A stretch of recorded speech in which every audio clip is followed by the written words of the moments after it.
What's good, YouTube? It's your boy Jamon. I'm back at it again. Today we got 1090 Jake, the Oxford High School shooting, parents arrested after buying son a gun for Christmas. My bad, I can't talk. Back to another episode of EOS. It's 1090 Jake, and I'm rocking with y'all, and y'all rocking with me. For this video, we're going to be speaking on the school shooting that took place in Michigan, how the 15-year-old shooter is facing 24 charges, and how his parents were just arrested in Detroit after being on the run. I seen this video on TikTok, bro. I didn't understand what was going on. I had to watch it a couple of times.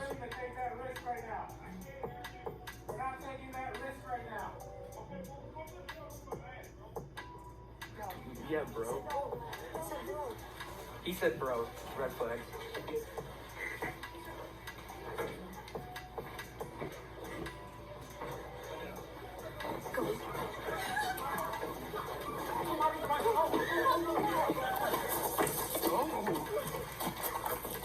What the? November 21st, 2021, a teacher at Oxford High School in Oxford, Michigan, observed a student in the classroom named Ethan Crumley searching the internet on his cell phone for ammunition. The concerned teacher would go on to report the incident to school officials, who attempted to make contact with the 15-year-old's parents. Jennifer Crumley, the teen's mother, was left a voicemail regarding her son's inappropriate conduct, and school officials would follow up with an email, but never received a reply. Instead, she would text her son saying, "LOL, I'm not mad at you. You have to learn not to get caught." November 26, 2021, James Crumley purchased a Sig Sauer 9mm handgun with 3 15-round magazines from Acme Shooting Goods in Oxford, Michigan. A store employee would confirm to investigators at the time of the purchase, the man was with a teen boy, later identified as his 15-year-old son, Ethan. Later that day, Ethan would take to social media, posting pictures of the handgun with the caption reading, "Just got my new beauty today, Sig Sauer 9mm. The following day, Ethan's mother, Jennifer, would post to her own social media account saying Mom and Son Day, testing out his new Christmas present. November 30th, 2021, Ethan's teacher found a note left on his desk, which alarmed her to the point she took a picture of it on her cell phone.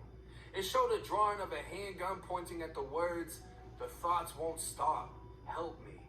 Another drawing depicted a bullet, and above the bullet read, "Blood everywhere." Between the drawing of the gun and the bullet was a drawing of a person who appeared to be shot twice and bleeding. Below it was a laughing emoji and the words, "My life is useless, the world is dead." Ethan's parents were immediately summoned to the school, while the school counselor removed Ethan from his classroom, escorting him to the school office with his backpack. The counselor now had the note, which had been significantly altered in comparison to the picture taken of the original. The drawings of the gun and bloody figure were scratched out, along with the majority of the words written. The parents, confronted with the drawing, were advised to get their son into counseling within 48 hours. When the idea of Ethan going home at that time was presented, both parents resisted and would leave their son at school, where he was escorted back to his classroom. Soon after that, gunfire erupted. It was just before 1 in the afternoon when Oxford County's 911 dispatch received over 100 calls within minutes, reporting a shooting at Oxford High. Bro, that's crazy. 1,800 students. Sheriff deputies immediately responded, and in less than 3 minutes, had the shooter in custody as another deputies arrived. They found the shooter coming down one of the school hallways with a weapon as they started to give commands to surrender. Sheriffs removed the loaded Sig Sauer 9mm handgun from the suspect with 7 live rounds in the 15-round magazine. As the school was being evacuated, an explosive unit deployed a K-9 that alerted to a backpack. It's believed the shooter had been carrying the weapon inside of the backpack prior to the shooting, and an additional 15-round magazine was recovered. Inside of the backpack was a journal that would detail Ethan's desire to shoot up the school. News of an active shooter in Oxford High was made public, and at 1:22 p.m., Jennifer Crumbley texted her son saying, "Ethan, don't do it." 15 minutes later, James Crumbley called 911, reporting a gun missing from his house, and he believed his son may be the school shooter. Surveillance video showed 15-year-old Ethan walking into a school bathroom with a backpack. That is insane, bro. Inside, that's sad. Seen on camera running out. Ethan had started his rampage, shooting 17-year-old Justin Schilling in the head and leaving him bleeding out on the bathroom floor. Ethan would then walk out, aiming and shooting other students in the hallways and firing in the classrooms as he walked by. Unconfirmed by surveillance video, students said as they ran away, they saw a 16-year-old Tate Meir running towards the shooter. Tate was Oxford High's star football player and was said to have been shot in the leg, the bullet piercing his artery as the shooter continued on. Responding law enforcement immediately began treating victims, with Tate being carried and placed in a patrol car on the way to the hospital. Tate bled to death inside of that patrol car. 6 students and a teacher have been rushed to emergency rooms. The students between the ages of 14 and 17. This is sad, bro. With 2 girls shot multiple times in the chest, 2 students shot in the neck, and 1 shot in the face as the other suffered wounds to the hip and legs. The 47-year-old female teacher was shot in the shoulder. A deputy would find 17-year-old Justice Schilling unresponsive and bleeding from the gunshot wound to his head on the bathroom floor. That deputy would hold Justin's hands until paramedics arrived, transporting him to the hospital. 14-year-old Hannah Juliana and 17-year-old Madison Baldwin were both pronounced dead, as Justice Schilling was pronounced brain dead in the hospital the following day. Bro, this dude did damage at this high school, bro. This is insane, bro. This is sad, bro. 15-year-old Ethan was arrested and transported to a juvenile facility where he remained unidentified until he was officially charged as an adult and transported to the Oakland County Jail. He could be seen during a virtual arraignment wearing a green suicide suit, as he was officially charged with 4 counts of first-degree murder, 7 counts of assault with intent to murder, 12 counts of possession of a firearm in the commission of a felony, and terrorism. Videos recovered from Ethan's cell phone showed him the night before the shooting, talking about how he killed students the next day. A YouTube comment would also be left on a popular gun channel's video where the creator was reviewing a handgun. Ethan would write, "This is the gun I'm going to use," with a smiley face. Bro, this dude was 2 weeks prior to the shooting. What comes as a surprise was the prosecutor announcing 4 counts of involuntary manslaughter against Ethan's parents for their lack of parenting and contribution to the deadly school shooting. They failed as parents, ignoring all red flags of an otherwise obviously mentally ill child. They disregarded the violent school note when they should have taken Ethan home or immediately to a mental health facility if they cared for his well-being. They gave Ethan access to a firearm by committing a straw purchase in which a legal citizen, being his father, bought the weapon on behalf of his son who legally couldn't, gifting it to him as an early Christmas gift. And the evidence was posted to social media by both Ethan and Ethan's mom. Yep.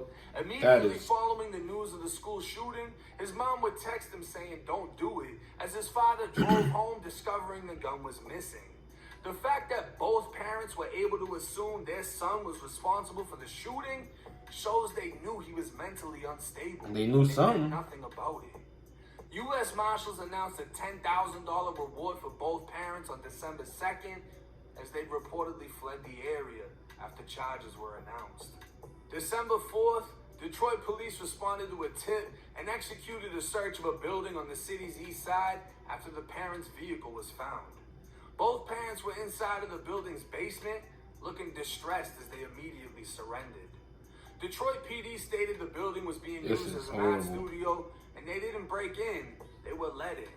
Police are investigating what relationships they have in Detroit, as whoever helped them may face charges for harboring fugitives. They were supposed to turn themselves in after charges were announced, and the family lawyer said they were planning on doing just that. But the couple had apparently been spotted in Rochester Hills, roughly 20 minutes away from Oxford, where they allegedly withdrew $4,000 from a bank.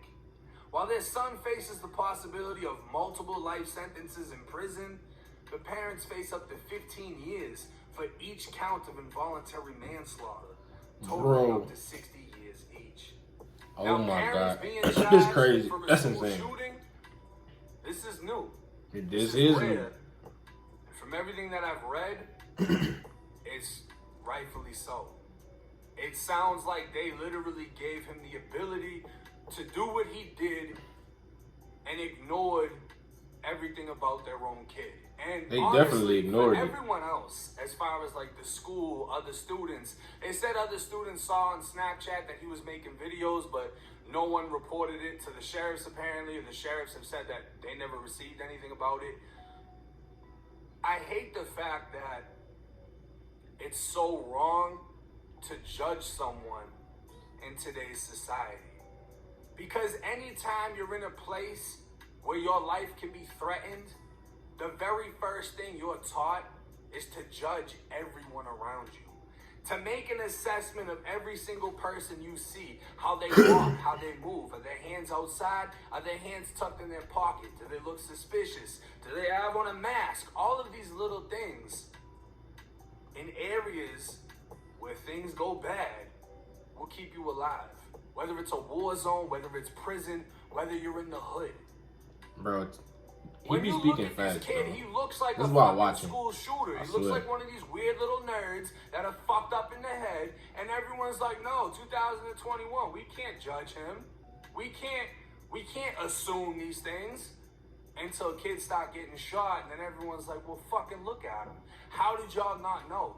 This kid had the gun in his backpack in the counselor's office after they found a note of him scribbling and drawing all this weird shit, and nobody thought, hey, let's search his bag.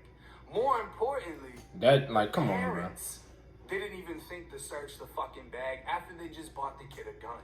Now, I'm not blaming students, I'm not blaming the school, I'm solely blaming the parents and the school shooter. But at the end of the day, we need to find a balance between proactively judging people, proactively assuming something. He looked funny. He looked like he might have something on him. Let me search him. If you don't find anything, cool. There was nothing to be found. If you find a gun in a school, you might have just prevented a school shooting. And if somebody says, oh, you searched me because you're racist, or you searched me because I'm gay, or you searched me because you think I'm this and I'm this, and I But the note would have been consent, like, to search him, right? That needs to just get Oh, my forgotten God. about, because that's the reason shit like this happens. I don't To know search why his none of bag, the at kids least. aren't at every fucking school. They're at all the ghetto schools and alternative schools. The school I went to for my GED, and I didn't even get my GED there, you had to get patted down to get in. They're grabbing your dick and your balls before you even get in the classroom. You got to spread them, just like you would in jail. I don't understand why things like this aren't being done in other schools. And then when something happens, it's a surprise, but it really isn't, because school shootings have become so fucking normalized. But rest in peace to all the victims. As It's far as horrible, there's a bro. petition, All I of them. believe, That's to sad. rename the football stadium after him. I think that would be an amazing thing. If I can find the petition, I'm going to link it in the comments. Can't even go to school and be safe, bro. It's 10 after Jake. I'm rocking with y'all, and y'all rocking with me. Until next time. Alright, man. If y'all enjoyed this video, y'all make sure to drop a like, comment, and subscribe. Yeah, and I'm out. This is horrible.